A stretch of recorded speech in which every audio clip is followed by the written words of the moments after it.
রাজশাহীর একটি সড়ক থেকে পরিত্যক্ত অবস্থায় প্রায় 18 লাখ টাকা পাওয়া গেছে। এ সময় একটি সোনালী বর্ণের গ্লাসও পাওয়া যায়। ভোর সোয়া 5টার দিকে নগরীর ভদ্রা এলাকা থেকে শিক্ষার্থীরা এসব টাকা পায়। পরে তারা টাকা ও গ্লাসটি নগরীর বোয়ালিয়া মডেল থানায় সেনাবাহিনী ও জেলা প্রশাসকের একজন ম্যাজিস্ট্রেটের উপস্থিতিতে জমা দেয়। রাজশাহী নগরীর বোয়ালিয়া থানার ভারপ্রাপ্ত কর্মকর্তা মাসুদ পারভেজ এসব তথ্য নিশ্চিত করেছেন।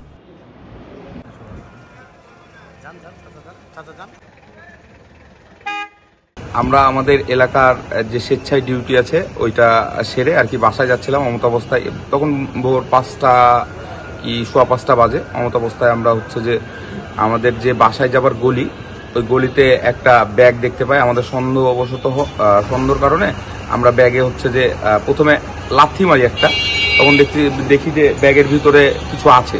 দেন ব্যাগটা চেক করে আমরা ভিতরে প্রায় 18টা 1000 টাকার বান্ডিল পাই।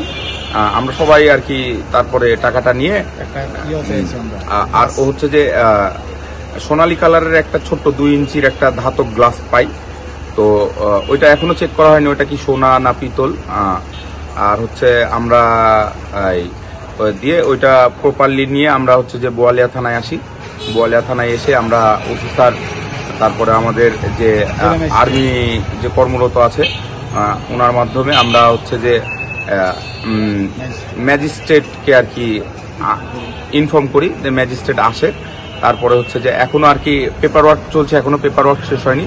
দেন পেপার ওয়ার্ক শেষ করে আমরা এই টাকাটা সরকারি কোষাগারে জমা দিব। মানে যেহেতু 18টা বান্ডিল পাই, সাথে আবার হচ্ছে যে ওই ধাতবের ইয়াতে 18টা ছিদ্রর একটা ইয়া আছে। তো এইটা এখন কোনো কোড হতে পারে কিনা আমরা শিওর না ঠিক। এখন স্যাররা আছে, স্যাররা বিষয়টা ইনভেস্টিগেশন করবে। ভিতরে কিছু লেখাও আছে। তো এখন দেখা যাক ওইটা আর কি ওইটা পিতল না সোনা এটাও আমরা কনফার্ম না। শিয়া বাটার ও ভিটামিন ই সমৃদ্ধ lily glam beauty soap. Lily always beautiful.